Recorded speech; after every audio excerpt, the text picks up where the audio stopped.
Perkenalkan, nama saya Arifa Maulidia Azahra dengan NPM 250130121.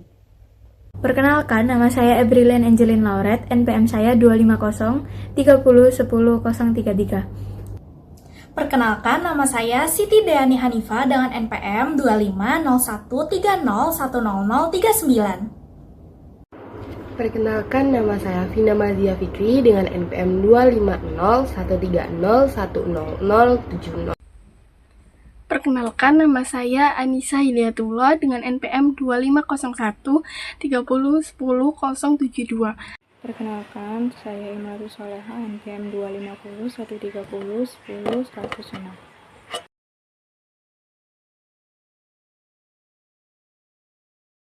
Kali ini saya akan membahas mengenai soal yang telah diberikan oleh Ibu Tantina, yaitu soal yang CA 1.12 LO4 yang A, dimana pertanyaan yang bagian A adalah mengenai apa isu yang dibahas di dalam soal. Nah, isu yang dibahas di dalam soal itu adalah isu etika, di mana tekanan untuk memanipulasi laporan keuangan dengan membuat sebuah jurnal penyesuaian yang tidak memiliki dasar akuntansi yang jelas. Nah, manajemen tampaknya meminta pencatatan yang diragukan kebenarannya demi menurunkan biaya dan memperbaiki tampilan laba. Nah, masalahnya sendiri itu bukan sekedar di teknis akuntansinya, tetapi ini tuh menyangkut mengenai integritas, transparansi, dan juga kejujuran di dalam suatu laporan keuangan. Nah, tidak ada analisis yang dilakukan, tidak ada justifikasi akuntansi yang diberikan, namun tetap ada dorongan untuk mencatat sebuah angka tertentu.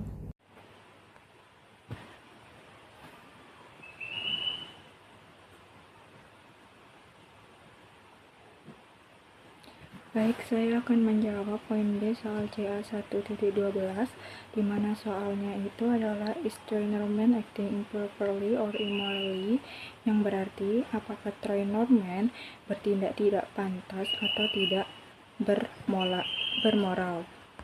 Nah, Trainerman bertindak tidak sesuai dengan etika ketika ia tetap terlibat dalam pencatatan yang ia ragukan kebenarannya. Nah, pada poin A sudah dijelaskan bahwa jurnal tersebut tidak memiliki dasar akuntansi yang jelas dan tidak didukung dengan analisis yang kuat.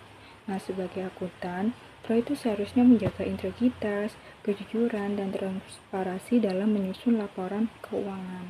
Nah, namun karena mendapat pengaruh tekanan dari manajemen, ia tetap melakukan tindakan tersebut. Nah, tekanan atasan itu tidak membenarkan pelanggaran etika, sehingga Troy harus bertanggung jawab atas perbuatannya sendiri. Baik, saya akan menjawab pertanyaan selanjutnya, yaitu bagian C. Pertanyaannya adalah, what would you do if you were Troy Norman? Atau apa yang akan kamu lakukan jika kamu adalah Troy Norman? Baik, untuk jawabannya, jika saya berada di posisi Troy, saya akan menolak melakukan pencatatan yang tidak sesuai dengan prinsip akuntansi. Saya akan meminta penjelasan dan dokumentasi tertulis atas instruksi tersebut. Jika tetap ada tekanan, saya akan melaporkan masalah tersebut ke pihak yang lebih tinggi, seperti komite audit atau auditor eksternal. Jika situasi tidak berubah dan tetap melanggar etika, saya lebih memilih mengundurkan diri daripada terlibat dalam tindakan yang dapat merugikan banyak pihak dan melanggar hukum. Saya akan menjawab pertanyaan bagian D dari case CA 1.12 LO4 tentang ethics financial reporting pressures pada kasus WorldCom, yaitu World the major stakeholder in this case. Jadi, pihak pertama adalah investor dan pemegang saham WorldCom, karena mereka mengandalkan laporan keuangan untuk mengambil keputusan investasi.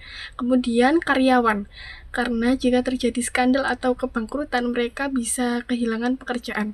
Yang ketiga adalah kreditur dan bank pemberi pinjaman, juga termasuk stakeholder, karena mereka menilai kemampuan bayar perusahaan dari laporan keuangan.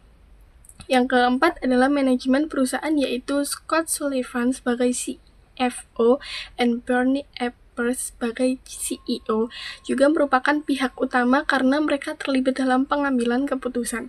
Yang kelima adalah Troy Norman dan tim pelaporan keuangan juga terdampak karena mereka berada dalam posisi yang mendapat tekanan untuk membuat jurnal tersebut.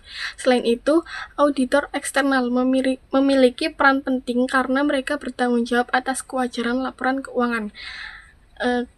Kemudian regulator pasar modal di AS juga termasuk stakeholder karena mereka mengawasi perusahaan publik.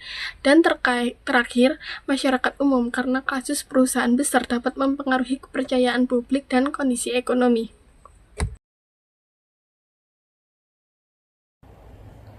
Di sini saya akan menjawab pertanyaan mengenai penjualan tunai pada langganan majalah, yaitu jika pendapatan diakui seluruhnya pada saat kas diterima, maka perusahaan sudah menerima uang. Namun, perusahaan belum sepenuhnya memenuhi kewajibannya karena majalah tersebut belum dikirim semuanya untuk periode langganan. Oleh karena itu, penerimaan kas tersebut dicatat sebagai pendapatan diterima di muka atau liability. Di sini saya akan menjawab poin B di soal CA 2.5 LO4 dengan pertanyaan the publication of magazine every month, yaitu penerbitan majalah setiap bulan. Untuk poin ini, pengakuan pendapatan dilakukan saat majalah diterbitkan setiap bulan. Di buku dijelaskan bahwa pendapatan diakui ketika kewajiban kinerja telah dipenuhi, bukan saat kas diterima. Dalam kasus paper publishing, kewajibannya adalah menerbitkan dan menyerahkan majalah kepada pelanggan. Jadi, setiap kali majalah diterbitkan, perusahaan baru benar-benar memberikan jasanya sehingga pendapatan yang diakui sudah sesuai dengan periode terjadinya jasa tersebut. Nah, selanjutnya saya akan membahas mengenai soal yang ada di CA 2.5 LO4, di mana di instruksinya kita disuruh untuk mendiskusikan ketepatan waktu pengakuan pendapatan dalam akun paper publishing. Nah, saya akan menjawab yang C, di mana yang C itu menanyakan mengenai kedua peristiwa tersebut. Di antaranya ada penjualan tunai serta penerbitan majalah. Nah, dengan mengakui sebagian pendapatan dengan penjualan tunai langganan majalah dan sebagian pendapatan dengan penerbitan. Nah, untuk jawabannya sendiri yaitu pendapatan itu boleh diakui sebagian saat kas telah diterima dan sebagian saat majalah sudah diterbitkan jika memang ada dua jasa yang berbeda.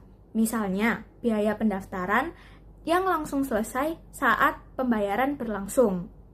Namun, dalam kasus langganan majalah biasa, pelanggan itu membayar untuk menerima majalah setiap bulannya. Jadi, meskipun uang sudah diterima di awal, perusahaan belum sepenuhnya memperoleh pendapatan tersebut. Nah, uang itu sebaiknya dicatat sebagai pendapatan diterima di muka, lalu diakui sebagai pendapatan secara bertahap setiap kali majalah sudah diterbitkan. Di sini saya akan menjawab pertanyaan mengenai mengapa biaya disebut sebagai beban pada saat produk dijual. Karena menggunakan matching principle dalam akuntansi. Artinya biaya harus diakui pada periode yang sama dengan pendapatan yang dihasilkan dari biaya tersebut. Baik, saya akan melanjutkan pertanyaan berikutnya. Saya akan menjawab pertanyaan bagian B dari bagian C 2.6. Pertanyaannya adalah, what is the rationale underlying the appropriateness of treating cost as expense of a period instead of assigning the cost to an asset? Explain. Artinya, apa alasan suatu biaya lebih tepat diakui sebagai beban periode daripada dicatat sebagai aset? Nah, intinya adalah suatu biaya itu akan diakui sebagai beban jika tidak memiliki manfaat ekonomi untuk masa depan. Jika manfaatnya hanya untuk periode berjalan atau tidak bisa dibuktikan ada future benefit, maka biaya tersebut tidak memenuhi syarat untuk dicatat sebagai aset. Selain itu, hal ini juga berkaitan dengan prinsip kehati-hatian akuntansi. Daripada mencatat biaya sebagai aset yang manfaatnya belum pasti, lebih tepat apabila jika langsung dibebankan agar laba tidak terlihat lebih besar dari yang sebenarnya.